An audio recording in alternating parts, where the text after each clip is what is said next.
Okay. Well, I'm Raine, and this is Dutcher. I'm kind of hiding him, sorry. Okay. Our piece is called The Needle and the Apple. There is no such existence beyond what one has lived on earth, no matter how hard one looks. How concrete those hoarse, whispered words have sounded as they bled down skin into the cracks of wood, to a room blinding with light and purple wallpaper. In an effort to bring light into the back bedroom, the Daners had bought see-through curtains. That was not enough to stop the suffocating feeling creeping up her neck, and she proceeded to completely remove them. Liam, who was held down to the bed by cold black snakes with leather heads and metal crickets, could not get up and shut off the light. He would raise one leg slightly away from the bed, the crickets already starting their one-sided tune, never singing together, and yet sounding complete within one another. Then he would raise one arm, the snakes protesting vehemently against their master's tight gray skin, and bruises beneath raised areas. Together, the crickets and snakes would stop him from shutting out the blinding sun. The shadows taunted Liam, a single image of an apple suspended over his bed so that he had to crane his neck to see it upright. The only time that he'd ever tried to eat an apple was on his 5th birthday. It had been the best and the worst day of his life. His best day because the girl across the hall had given him the apple. The worst day because 2 of his teeth had fallen out, and when he wanted to show her, she was already gone. Liam had always hated the light. But now he missed it. Liam wasn't sure where he was, but he took a hesitant step forward. He had not walked in 3 years, but it came as natural to him as it could be. The snakes and crickets were gone, but the glimmering shimmer of metal was still an ominous presence. Bending his legs in the middle, he saw that placed upon the ground were layers upon layers of needles, broken glass, and pins sticking straight up with the safety ball buried deep in the earth. Liam felt no pain in his feet, only in his arm. He quickly looked and saw that there was a girl with a shiny head where shimmery hair no longer grew, but floated beside.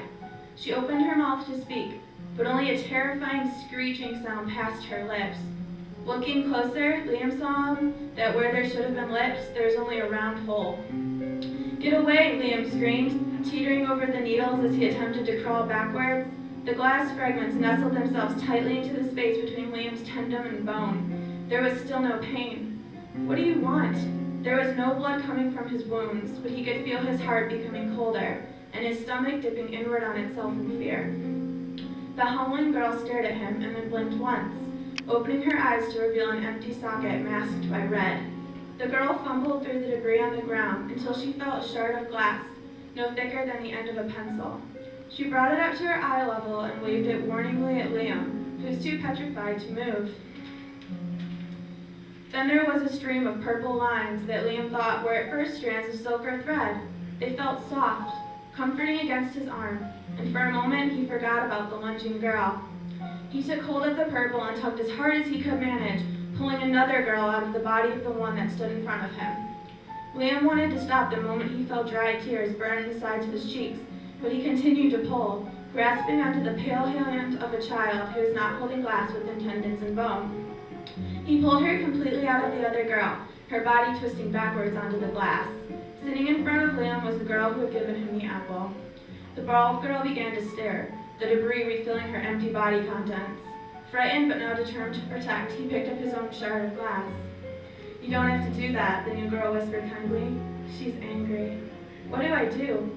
"Nothing, silly," but she doesn't know that. "Where are we?" The girl put her hands into Liam's and then brought them to her lips. She shook her head, showing her dark eyes that had almost no color left within them. Liam looked closer and saw that although his hands were small, half of his hand covered her entire mouth. It was being erased. An overhead screech and series of bells startled both the girl and Liam. The purple silk twisted around them, each unbecoming an eye that was determined to look above. "They are coming," the girl whispered frantically. "We have to go." She tried to stand up, but the threads refused to release her. She tugged at them, and Liam, who didn't understand, helped. Around them, crunching on needles, pins, and glass, were other children, all of them surrounded by black and red silk that was wound more like rope. The girl managed to stand up, with Liam holding onto her, and pointed at white-clothed figures illuminated in light. "We need to leave. They can't help us anymore," the girl protested, tugging on Liam's bare arm, on his rotting leg. Cut the rope, please, cut the silk. Liam pulled the silk away from the girl's contorting body and slid it into the spaces within his muscle and flesh, snipping it away with the glass lodged deep within him. It's almost done, he cried, realizing that the white figures were approaching at a faster rate than he had thought. The silk fluttered to the ground, and taking the girl's hand, Liam fled. The rope screamed behind them, but was soon devoured by the light. Why isn't anyone else running? Liam screamed. They don't know how. Liam continued to run, gradually seeing a bright purple color illuminating the sky in front of him. It was the same color that illuminated the apple.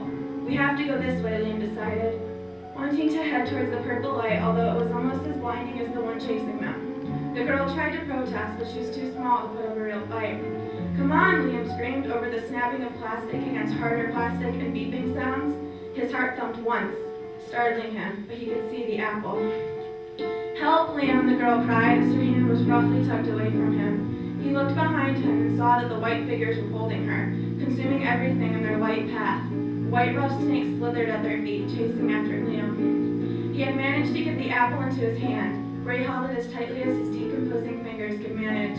Stay away from me, he screamed, fishing around on the ground, but the debris had been swept away.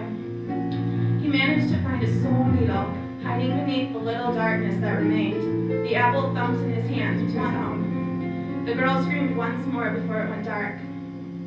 It is sad that Carrie is gone, a man was whispering above Liam's half-awake form, but it is fortunate that her heart had been salvageable. Liam is a very lucky boy to receive this transplant.